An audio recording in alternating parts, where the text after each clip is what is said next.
Nous écouterons des lectures qui parleront de notre communion en l'Église.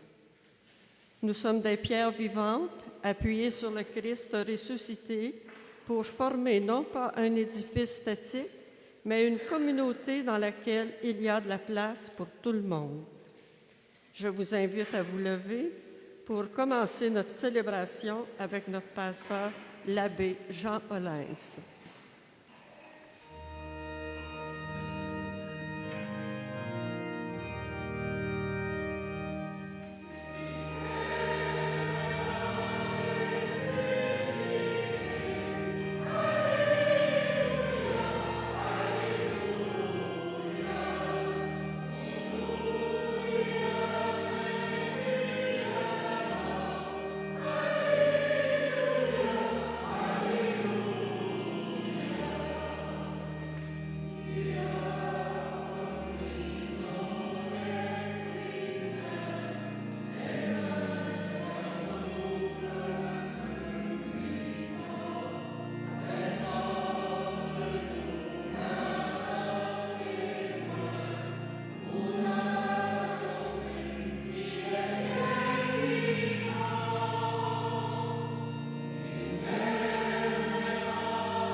Au nom du Père et du Fils et du Saint-Esprit, la grâce de Jésus-Christ notre Seigneur, l'amour de Dieu le Père et la communion de l'Esprit Saint soient toujours avec vous.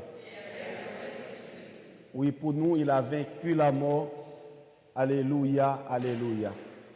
C'est le cri de notre joie, le cri de notre espérance en ce Dieu qui vient nous libérer et qui vient nous sauver.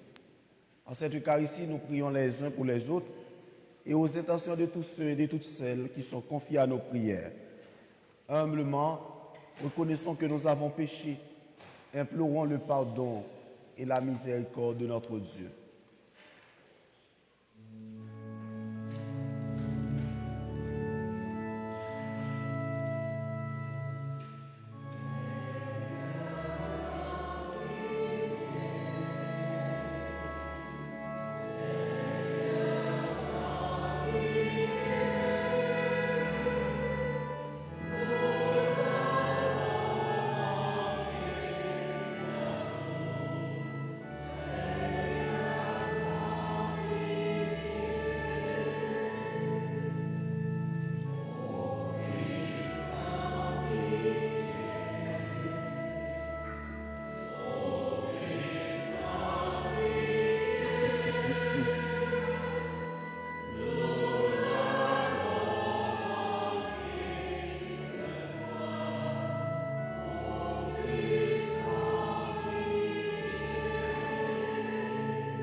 Et que Dieu Tout-Puissant nous fasse miséricorde, qu'il nous pardonne nos péchés et nous conduise à la vie éternelle.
Prions le Seigneur. Dieu éternel et tout-puissant, continue d'accomplir en nous le mystère pascal. Soutiens et protège ceux et celles que tu as voulu renouveler dans le saint baptême, qu'ils portent beaucoup de fruits et parviennent aux joies de la vie éternelle.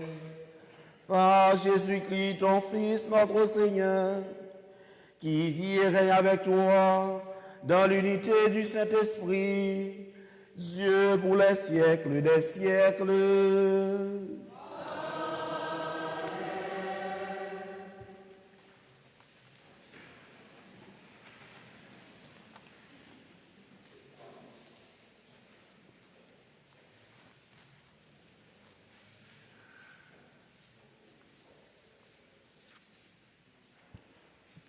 Lecture du livre des Apôtres. En ces jours-là, comme le nombre des disciples augmentait, les frères de langue grecque récriminèrent contre ceux de langue hébraïque, parce que les veuves de leur groupe étaient désavantagées dans le service quotidien. Les 12 convoquèrent alors ensemble les disciples et leur dirent : « Il n'est pas bon que nous délaissions la parole de Dieu pour servir aux tables. Cherchez plutôt, frères, 7 d'entre vous, des hommes qui soient estimés de tous, remplis d'Esprit Saint et de sagesse, et nous les établirons dans cette charge.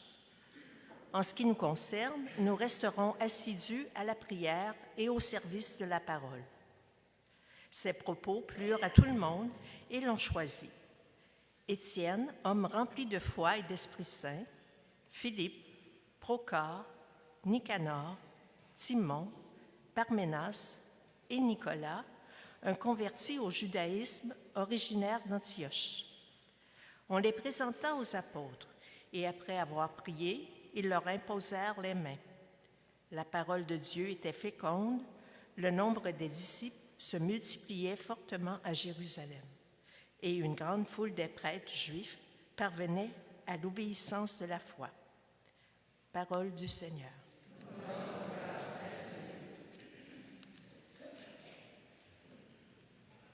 Que ton amour, Seigneur, soit sur nous comme notre espoir est en toi.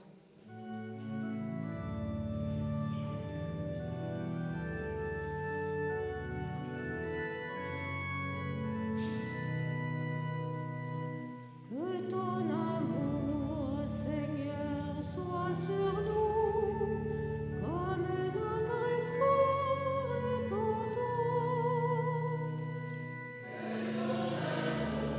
Seigneur, sois sur nous, comme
Lecture de la première lettre de Saint Pierre apôtre. Bien-aimés, approchez-vous du Seigneur Jésus. Il est la pierre vivante, rejetée par les hommes, mais choisie et précieuse devant Dieu. Vous aussi, comme pierre vivante, entrez dans la construction de la demeure spirituelle pour devenir le sacerdoce saint et présenter des sacrifices spirituels agréables à Dieu par Jésus-Christ. En effet, il y a ceci dans l'Écriture. Je vais poser en Sion une pierre angulaire, une pierre choisie, précieuse. Celui qui met en elle sa foi ne saurait connaître la honte. Ainsi donc, honneur à vous les croyants. Mais pour ceux qui refusent de croire, il est écrit: la pierre qu'ont rejetée les bâtisseurs est devenue la pierre d'angle, une pierre d'achoppement, un rocher sur lequel on trébuche. Ils achoppent ceux qui refusent d'obéir à la parole, et c'est bien ce qui devait leur arriver. Mais vous, vous êtes une descendance choisie, un sacerdoce royal, une nation sainte, un peuple destiné au salut, pour que vous annonciez les merveilles de celui qui vous a appelés des ténèbres à son admirable lumière. Parole du Seigneur.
Le Seigneur soit avec vous.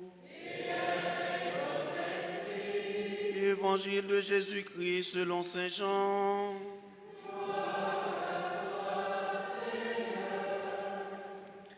En ce temps-là, Jésus disait à ses disciples: que votre cœur ne soit pas bouleversé.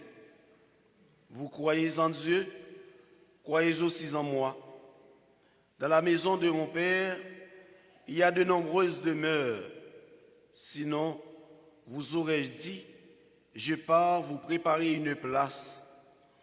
Quand je serai parti vous préparer une place, je reviendrai et je vous emmènerai auprès de moi, afin que là où je suis, vous soyez vous aussi. Pour aller où je vais, vous savez le chemin. Thomas lui dit: Seigneur, nous ne savons pas où tu vas. Comment pourrions-nous savoir le chemin? Jésus lui répond: moi, je suis le chemin, la vérité et la vie. Personne ne va vers le Père sans passer par moi. Puisque vous me connaissez, vous connaîtrez aussi mon Père. Dès maintenant, vous le connaissez et vous l'avez vu. Philippe lui dit: Seigneur, montre-nous le Père, cela nous suffit. Jésus lui répond: il y a si longtemps que je suis avec vous et tu ne me connais pas, Philippe. Celui qui m'a vu a vu le Père. Comment peux-tu dire: montre-nous le Père? Tu ne crois donc pas que je suis dans le Père et que le Père est en moi? Les paroles que je vous dis, je ne les dis pas de moi-même. Le Père qui demeure en moi fait ses propres œuvres. Croyez-moi, je suis dans le Père et le Père est en moi. Si vous ne me croyez pas, Croyez du moins à cause des œuvres elles-mêmes. Amen, je vous le dis, celui qui croit en moi fera les œuvres que je fais. Il en fera même de plus grandes, parce que je pars vers le Père. C'est en chantant qu'on acclame la parole de Dieu.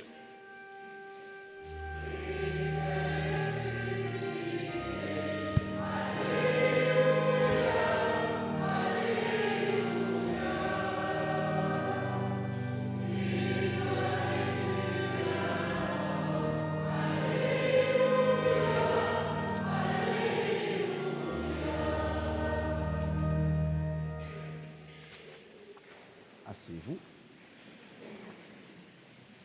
Oui, Christ est ressuscité.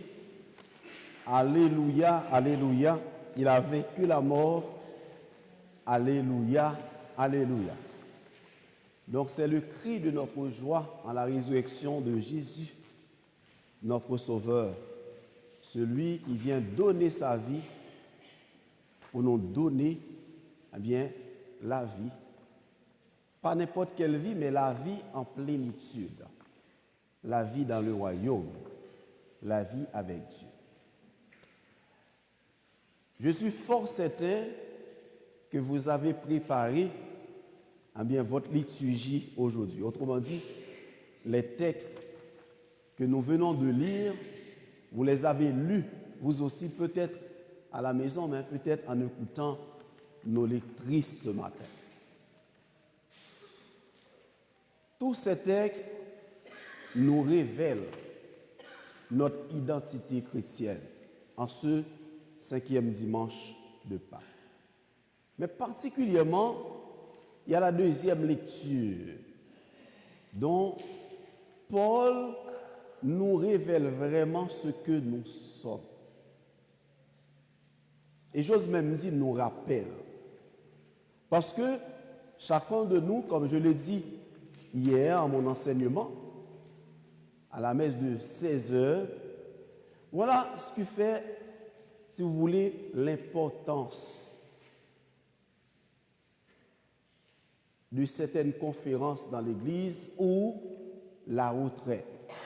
Comme vous le savez, une retraite mensuelle ou bien une retraite annuelle ou bien une retraite au temps pascal ou une retraite au temps de Noël ou de l'Avent est toujours là pour nous plonger, si vous voulez, dans notre vie contemplative, dans notre vie de prière. Et c'est un temps important, un temps de ressourcement.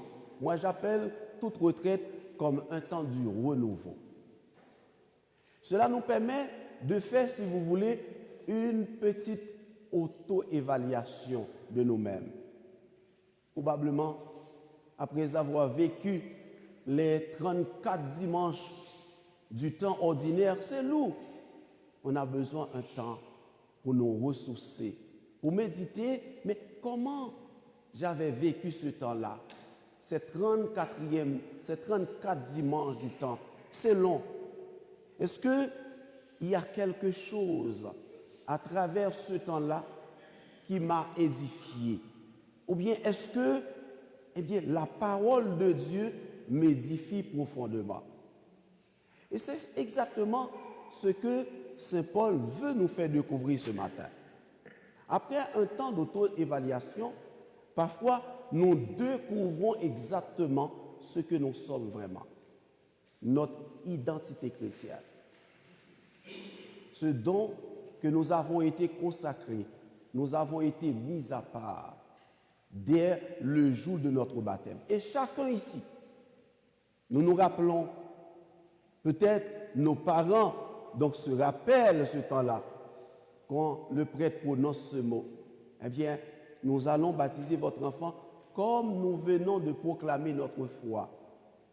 Et pour que cet enfant soit prêtre, prophète et roi. Vous voyez, 3 grandes dimensions de l'identité chrétienne qui nous ont fait configurer à celui qui nous appelle, comme Saint Paul, Saint Pierre, bien entendu, nous a bien décrit dans la deuxième lecture. Vous êtes une descendance choisie. Et nous le sommes vraiment. C'est quoi une descendance choisie? Autrement dit, dès le jour de notre baptême, tous, nous avons été choisis par Dieu pour être ses enfants. Et Saint Pierre nous le rappelle ce matin. Nous sommes un sacerdoce royal. Que fait un sacerdoce? Le sacerdoce, c'est le sacrement de l'ordre. Autrement dit, tous nous participons au sacerdoce éternel de Jésus. Comme lui, nous sommes prêtres. Voilà pourquoi, quand nous sommes venus à la messe, nous ne sommes pas venus pour assister à une messe. Nous sommes venus participer. Et quand nous participons, nous exerçons, si vous voulez, notre ministère de prêtre. Quand le prêtre dit « Le Seigneur soit avec vous », que vous répondez « Et avec votre esprit ». C'est que vous participez. Quand la lectrice dit « Parole du Seigneur », que répondons-nous? Nous rendons grâce à Dieu. Vous voyez, tous participent. La chorale participe à sa manière et nous à notre manière. Le prêtre, lui, il participe à sa manière. Tous ensemble, nous formons cette communauté vivante-là, corps du Christ, présent au milieu de nous. C'est ça le sacerdoce royal. Nous exerçons tous notre ministère. Et Saint Pierre nous le rappelle ce matin, que tous nous sommes vraiment cette descendance choisie par Dieu dès le jour de notre baptême. Et comme descendance choisie, comme nation sainte, comme sacerdoce royal, nous formons une communauté de vie et de prière. Cela ne dit pas pour autant, dans une communauté de vie et de prière, il ne peut pas y avoir des antécédents. Oui, ça peut arriver. Et c'est ce que la première communauté nous révèle la force, le sens des gestions du conflit ce matin. Peut-être vous avez prêté attention à la première lecture. Qu'est-ce qui s'est passé à cette première communauté apostolique? Les apôtres ont fait un constat judicieux. Qu'est-ce qu'ils ont remarqué? Les néophytes sont laissés pour compte. Autrement dit, les nouveaux baptisés, les étrangers, les veuves, les orphelins. Donc, quand la table est prête, quand le moment de la communion, le moment du partage est arrivé, les apôtres ont entendu dans l'assemblée, il y a quelque chose qui n'allait pas. C'est ce que j'ai mentionné hier soir. Il y avait un petit garçon et qui remarquait son papa est venu communier. Sa maman a fait de même. Ses frères et sœurs ont fait de même. Mais lui, il voit que le prêtre ne lui donne pas la communion. Qu'est-ce qu'il faisait? Il pleurait. Il n'a pas raison? Il a raison de pleurer. Comment se fait-il? On est dans une communauté, vous mangez et puis moi, je reste. Je ne suis pas un saint.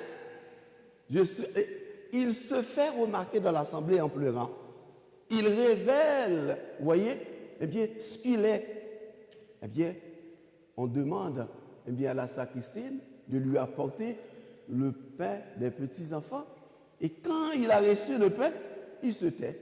C'est ça, la remarque judicieuse que les apôtres ont fait.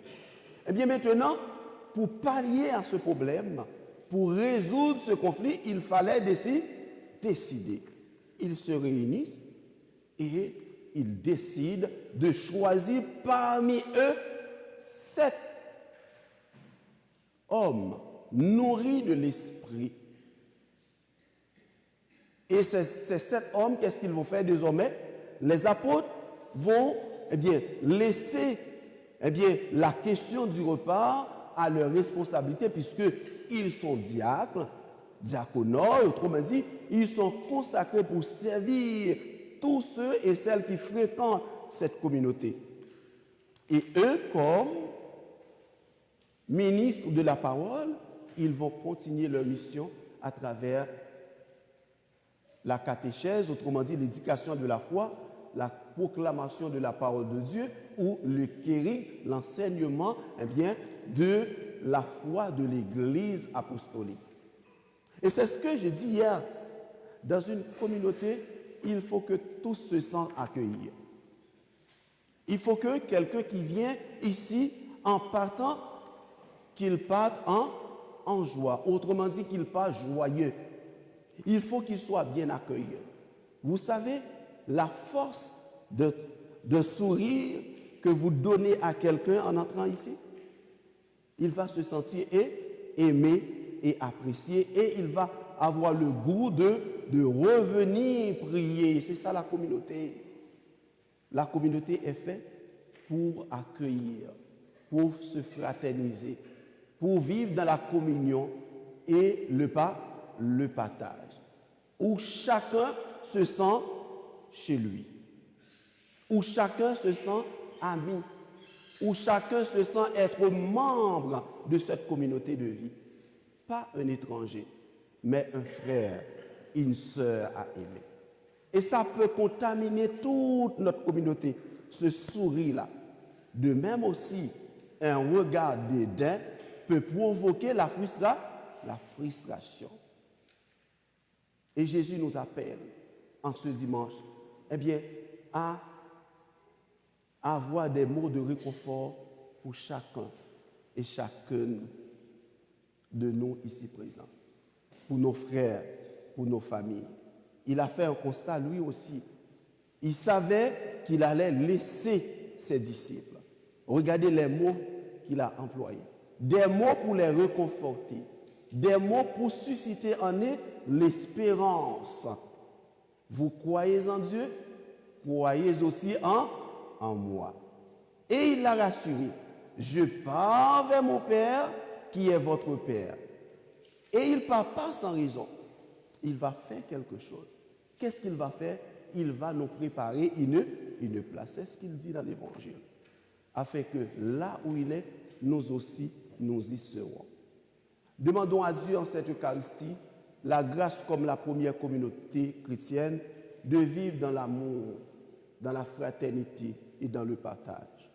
Et s'il arrive qu'il y a un antécédent entre nous, agissons vite pour régler ce conflit, pour que personne ne se sente frustré ou personne ne se sente rejeté, mais où tous se sentent accueillir, une communauté où il fait bon vivre, une communauté où il fait bon de fêter, de festoyer, une communauté où il fait bon de partager et de communier au corps et au sang de celui qui nous appelle de nos ténèbres à son admirable lumière. Au nom du Père et du Fils et du Saint-Esprit. Amen. Et maintenant, proclamons notre foi en ce Dieu qui nous appelle de nos ténèbres à son admirable lumière. Nous prenons le symbole de Nicée-Constantinople à la page 12. Je crois en un seul Dieu, le Père Tout-Puissant,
Donc, animés par la foi en Jésus qui vient nous sauver, adressons nos prières à ce Dieu de bonté qui nous appelle. Sûr de ton amour et fort de notre foi, Seigneur, nous te prions. Pour que le Seigneur remplisse d'Esprit Saint et de sagesse les personnes qui appellent au service de l'Église et des pauvres, prions.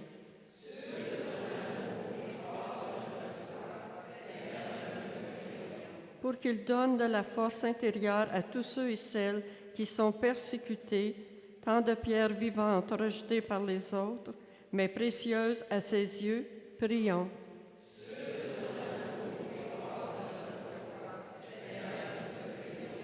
Pour qu'il ouvre un chemin dans le cœur des jeunes qui se sentent perdus, qui ne savent pas où aller pour le suivre, prions.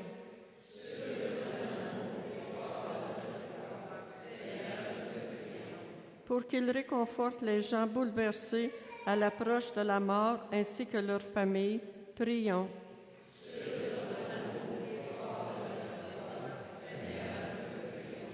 Pour qu'il accorde à l'Église le don de l'unité autour de l'unique pierre angulaire qu'est le Christ ressuscité, prions.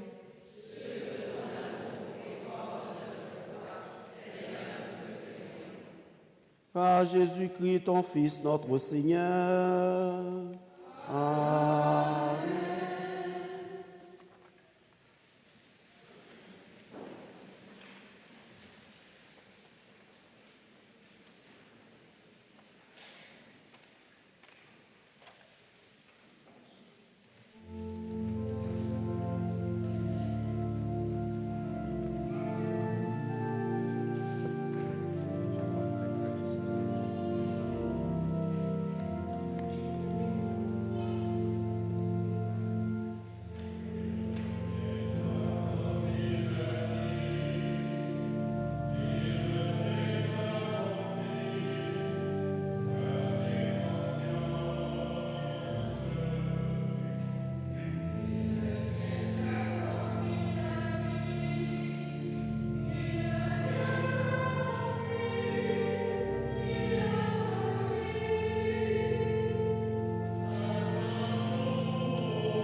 Prions ensemble au moment d'offrir à Dieu le sacrifice de toute l'Église.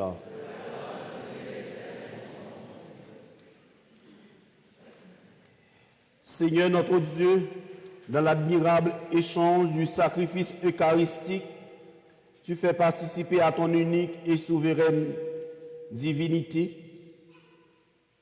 Nous avons reçu la connaissance de ta vérité. Accorde-nous de lui être fidèles par toute notre vie. Par le Christ notre Seigneur. Le Seigneur soit avec vous. Élevons notre cœur. Rendons grâce au Seigneur notre Dieu. Vraiment, il est juste bon pour ta gloire et notre salut de te louer, Seigneur, en tout temps, mais plus encore de te glorifier.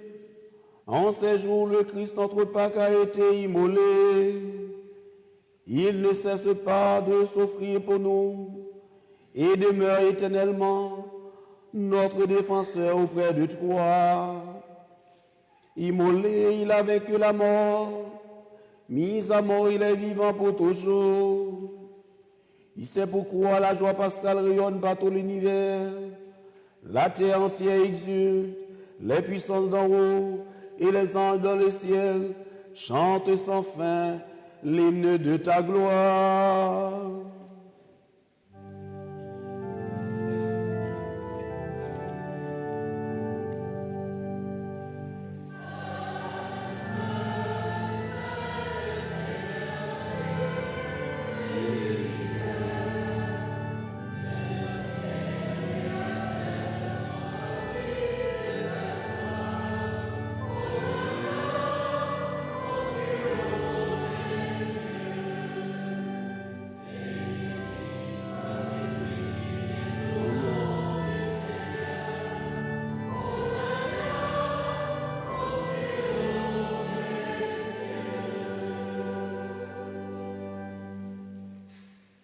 Toi qui es vraiment saint, toi qui es la source de toute sainteté, Dieu notre Père, nous voici rassemblés devant toi et dans la communion de toute l'Église, nous célébrons le jour où le Christ est ressuscité d'entre les morts. Par lui que tu as élevé à ta droite, nous te prions. Sanctifie ces offrandes en répandant sur elles ton esprit, qu'elles deviennent pour nous le corps et le sang de Jésus le Christ, notre Seigneur. Au moment d'être livré et d'entrer librement dans sa passion, il prit le pain, il rendit grâce, il le rompit, et le donna à ses disciples en disant, « Prenez et mangez-en tous, ceci est mon corps livré pour vous. »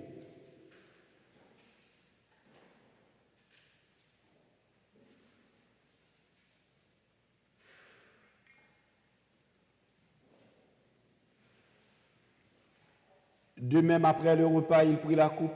De nouveau, il rendit grâce et la donna à ses disciples en disant, « Prenez et buvez-en tous, car ceci est la coupe de mon sang, le sang de l'alliance nouvelle et éternelle, qui sera versé pour vous et pour la multitude en rémission des péchés.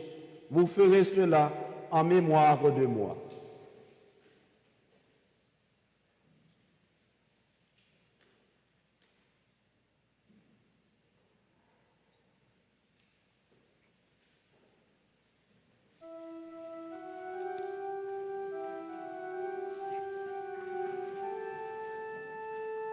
Qu'il soit loué le mystère de la foi.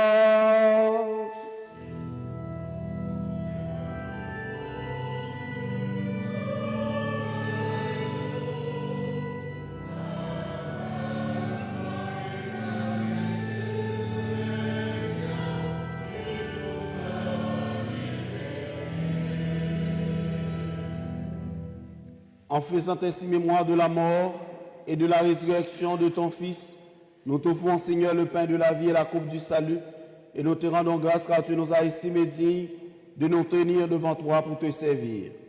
Humblement, nous te demandons qu'en ayant part au corps et au sang du Christ, nous soyons rassemblés par l'Esprit Saint en un seul corps. Souviens-toi, Seigneur, de ton Église répandue à travers le monde. Fais-la grandir dans ta charité, en union avec notre pape Léon, notre évêque Paul-André et tous les évêques, les prêtres et les diacres. Souviens-toi aussi de nos frères et sœurs qui se sont endormis dans l'espérance de la résurrection. Et souviens-toi dans ta miséricorde de tous les défunts. Souviens-toi de Gertrude de Jardin et pour toutes les âmes du purgatoire, tous ceux et toutes celles que nous accompagnons dans la prière des obsèques, accueille-les dans la lumière de ton visage. Sur nous tous, enfin, sur Abriana Antoine qui fête son anniversaire, et tous ceux et toutes celles qui sont confiés à nos prières, nous implorons ta bonté. Permets qu'avec la Vierge Marie, la bienheureuse Mère de Dieu, avec Saint Joseph son époux, les apôtres et tous les saints qui ont fait de ta joie au long des âges, nous ayons part à la vie éternelle et que nous chantions ta louange et ta gloire par ton Fils, Jésus le Christ.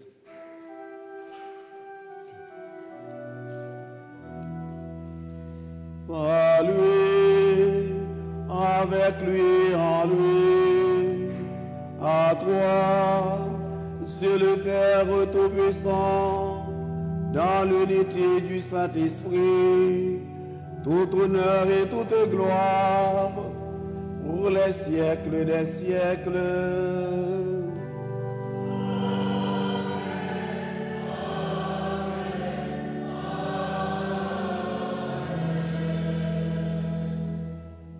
Comme nous avons appris du Sauveur, selon son commandement, nous osons dire, Notre Père qui es aux cieux,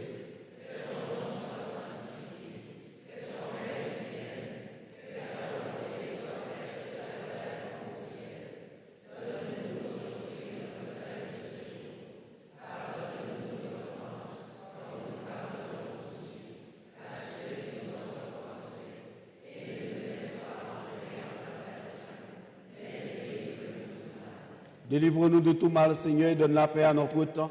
Soutenus par ta miséricorde, nous serons libérés de tout péché. À l'abri de toute épreuve, nous qui attendons que se réalise cette bienheureuse espérance, l'avènement de Jésus-Christ, notre Sauveur.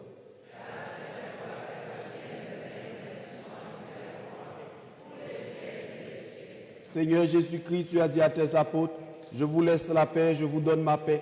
Ne regarde pas nos péchés, mais la foi de ton Église. Pour que ta volonté s'accomplisse, donne-lui toujours cette paix et conduis-la vers l'unité parfaite, toi qui vis et règnes pour les siècles des siècles. Que la paix du Seigneur soit toujours avec vous. Dans la charité du Christ, donnez-vous la paix.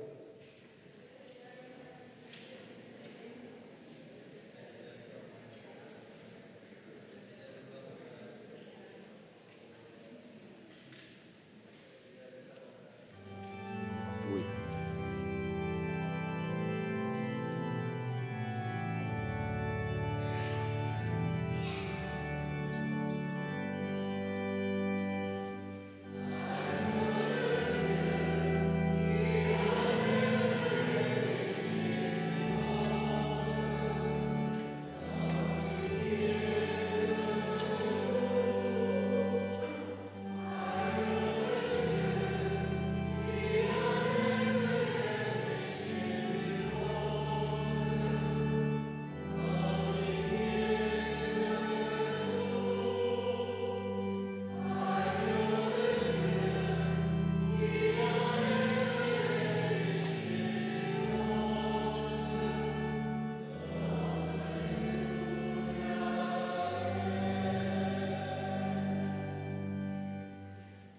Voici l'agneau de Dieu, voici celui qui enlève les péchés du monde.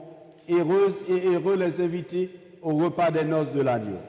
Seigneur, je ne suis pas digne de te recevoir, mais dis seulement une parole, je serai bien. Que le corps et le sang du Christ nous gardent pour la vie éternelle.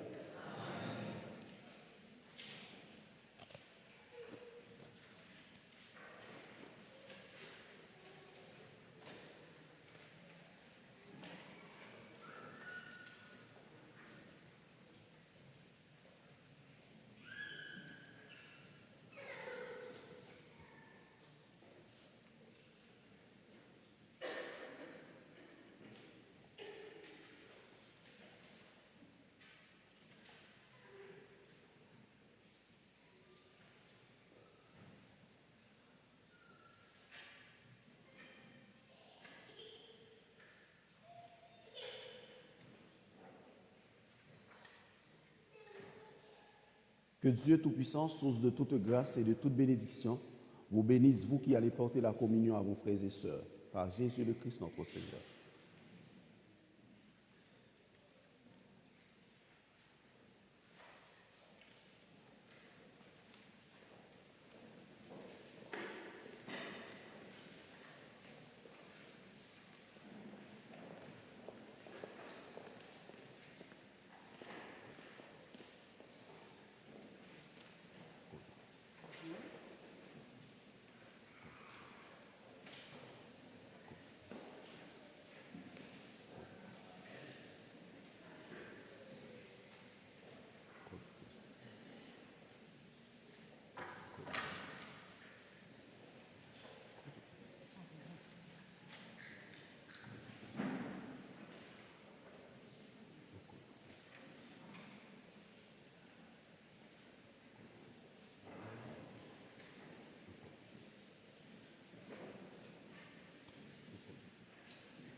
Prions encore le Seigneur. Dans ta bienveillance, reste auprès de ton peuple, nous t'en prions, Seigneur. Puisque tu l'as initié au sacrement du ciel, fais-le passer de ce qui est ancien à la vie nouvelle. Par le Christ notre Seigneur. Merci.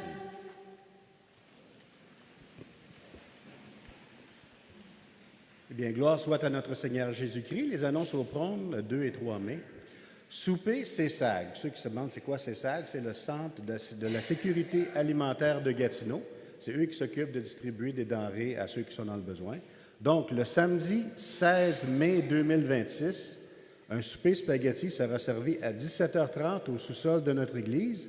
Le coût des billets est de 25 $ pour les adultes et 10 $ pour les enfants de 12 ans et moins. Nous vous suggérons d'apporter des denrées non périssables afin d'aider le CESAG à soutenir les personnes qui sont dans le besoin. Venez en grand nombre à ce souper bénéfice. Votre présence fera la différence. Les billets sont disponibles à l'arrière. Confirmation du 23 mai 2026. Pour redonner au sacrement de l'initiation chrétienne leur dimension communautaire, le samedi 23 mai 2026, vous êtes tous invités à venir encourager et soutenir les futurs confirmants lors de la célébration de la confirmation présidée par Monseigneur Paul-André Durocher à la messe de 16 heures. Que votre présence et vos prières soient dignes d'unité, de foi et de charité chrétienne. La fête patronale paroissiale. Moi, je peux vous dire, la première fois que j'ai entendu fête patronale, je me demandais c'était quoi, mais c'est la fête de la Sainte Trinité. On est la paroisse Sainte Trinité, c'est notre patron d'une manière. La fête de la Sainte Trinité se tiendra cette année le dimanche 31 mai 2026. En effet, vous êtes cordialement invités à y participer. Toutes les personnes qui ont des chaises pliantes, nous vous demandons de bien vouloir les apporter. Merci de votre collaboration. La messe va être à l'extérieur, si la température le permet. Comme vous voyez, il fait beau soleil aujourd'hui, mais il n'y a pas de garantie pour le 31 mai. En cas de pluie, la messe va être ici, à l'intérieur. Mois de mai, c'est le mois de Marie, donc je vous inviterai à avoir une pensée particulière à Marie ce mois-ci. Et ici, on fait le rosaire à 17h30 tous les mercredis. Vous êtes bienvenus à venir le réciter avec nous. Et on a beaucoup de remerciements à faire parce qu'on arrive maintenant à une année, ça va être la fête patronale. Donc, j'en profite au nom de la fabrique pour remercier tous les bénévoles qui s'occupent de toutes les choses ici. Que ce soit les sacristains, les annonceurs, les lecteurs, ceux qui s'occupent de la pastorale des enfants, de la pastorale en général, ceux qui s'occupent de la liturgie, ceux qui s'occupent de placer les choses, de faire le ménage, de placer les choses. J'en oublie sûrement une gang, là, donc je vous remercie toute la gang et c'est très apprécié. Et je peux vous dire que quand je visite d'autres paroisses puis que je leur dis je viens de Sainte-Trinité, il y a 3 choses qui me reviennent souvent. Un, c'est une chose qu'on a oubliée, c'est les vitraux, où on a les 14 stations. On a dit « Ah, vous avez des vitraux magnifiques! » Moi, je ne les vois même plus parce que c'est comme chez nous ici. Deuxième chose, c'est notre rosaire est souvent mentionné. On a des gens qui viennent de différentes paroisses, on a des gens qui viennent d'Ottawa, et la semaine passée, on avait des gens, un couple qui sont venus de Montréal juste pour ça, pour le rosaire. Et l'autre chose qu'on parle, c'est la chorale et notre organisme. On a dit hey, « Vous avez une belle chorale, vous avez une bonne chorale. » Puis c'est vrai, on est gâtés ici. Donc, la chorale et Louis, on vous remercie beaucoup de tout le travail que vous faites. Vous faites une grosse différence le dimanche. On me parle de vous ailleurs, donc c'est bon signe. Donc, pour résumer, je vous souhaite une bonne semaine à tous. Gardez vos yeux sur le Seigneur et que le Seigneur bénisse la paroisse Sainte-Trinité. Merci. Je laisse à notre annonceur qui a des annonces pour vous. Les personnes qui viennent de célébrer leur anniversaire de naissance ou un autre événement marquant dans leur vie au mois d'avril sont priées de bien vouloir se lever pour un chant.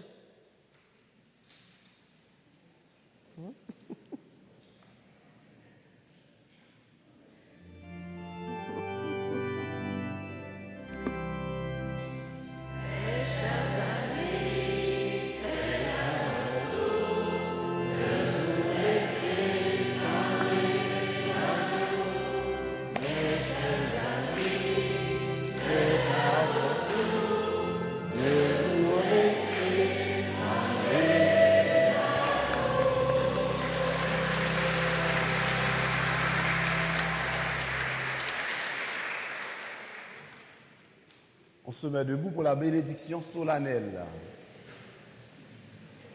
Le Seigneur soit avec vous.